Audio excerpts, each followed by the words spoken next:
sitting pretty. We are getting into our first game of the 4th round of Swiss, though. Stefan Mott versus Rushil Thakkar. Let's see what each player leads.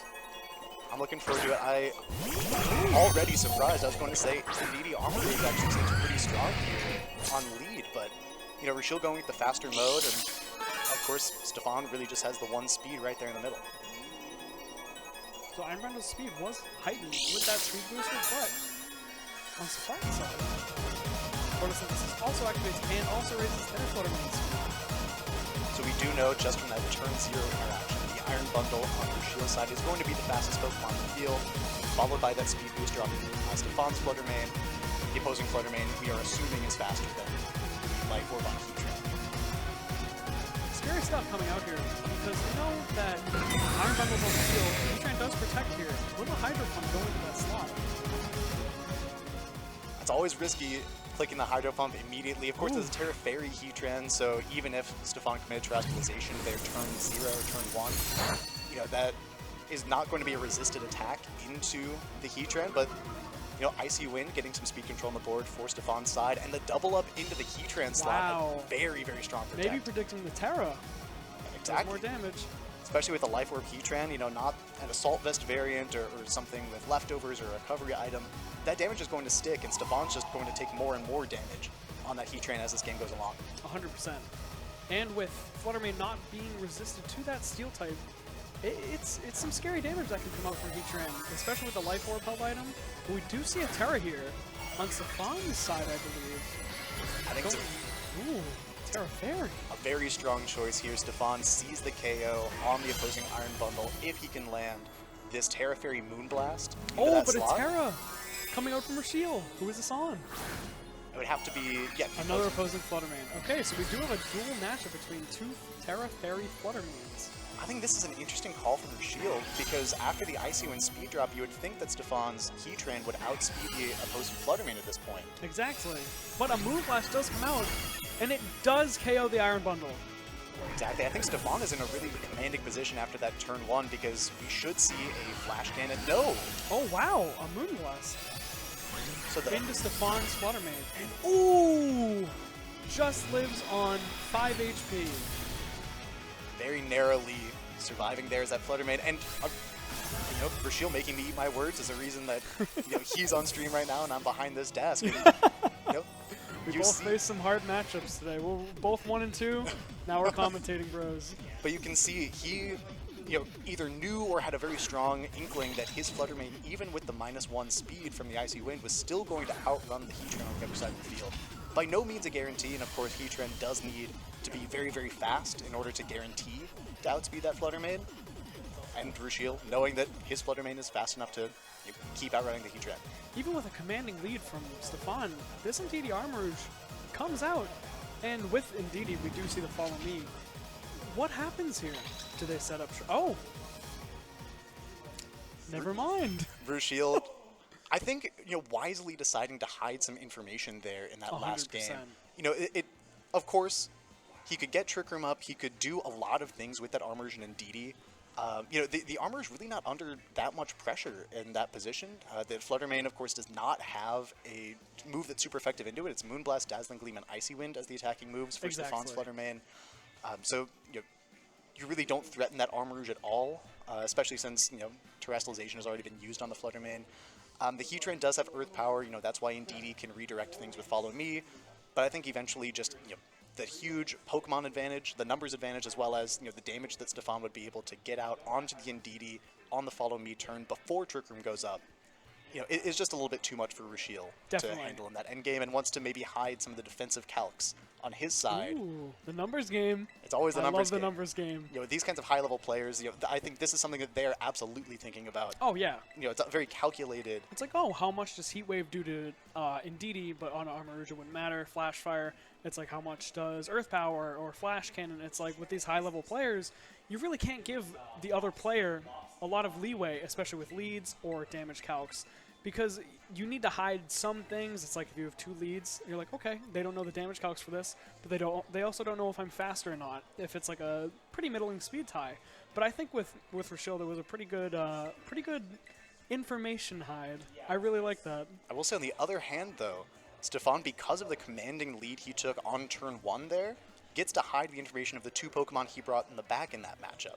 Also a good point. You would imagine going into an Armarouge and Indeedee, you would imagine the Rillaboom is likely in the back for some terrain control on Stefan's side, but these are the kinds of things that Rushil does not know, what Stefan's game plan was in the back in that game 1, and we see a switch up on both sides here for game 2. So Stefan leading with Landorus, Therian form, and that famous Rotom that we were just talking about, while Rushil leads with the 2 Pokemon that he had in the back last game, Indeedee and Armarouge.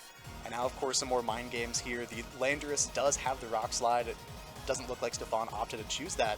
But Rock Slide on Landorus, very, very threatening, especially with the Choice Band item, going to put out a lot of damage, even if the Armarouge does Terrasilize to the Grass type.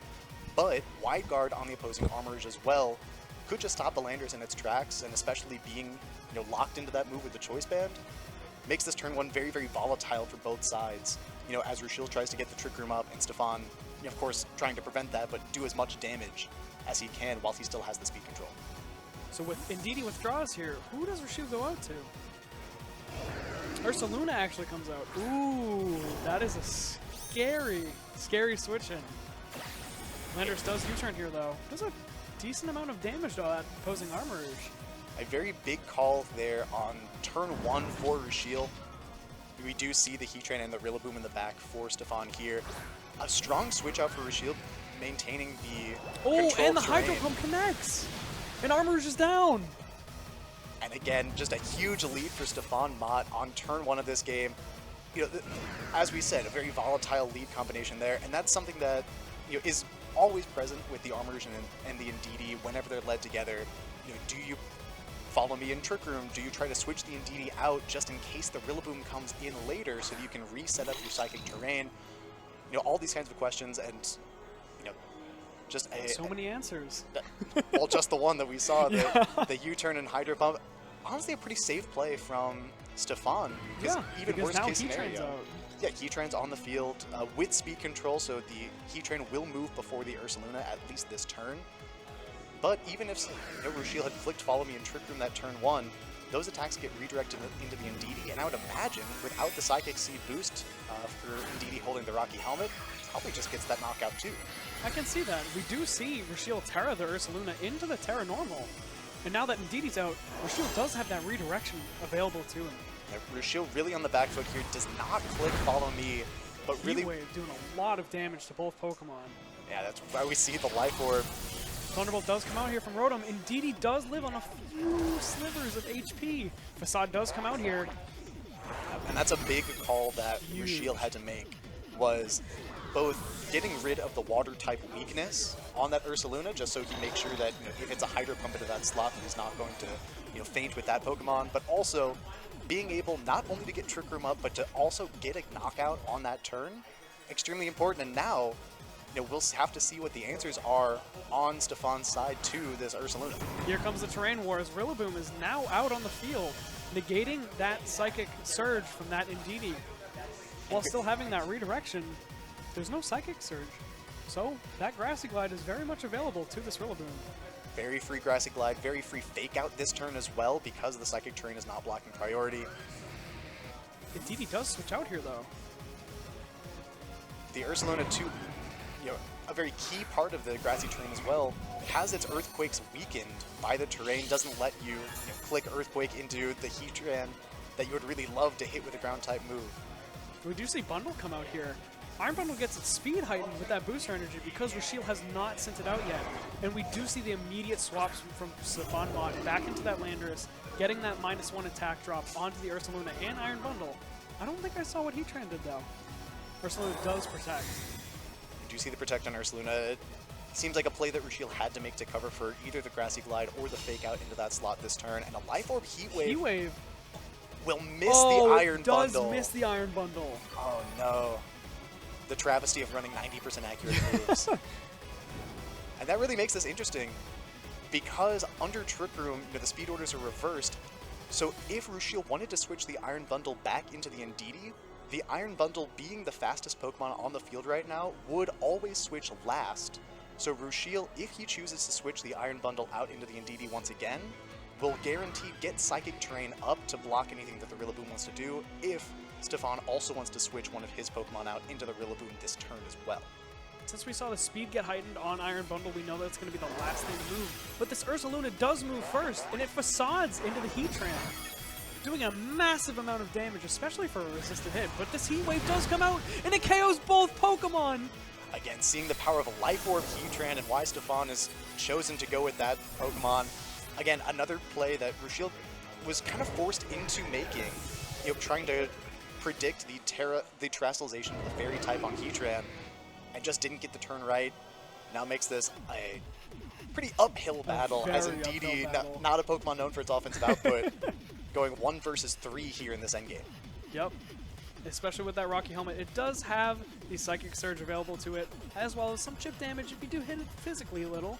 But in a 1 versus 3, and indeed not known for its offense, Rushil might be seeing the writing on the wall. I don't know if they have something up their sleeve, but let's find out.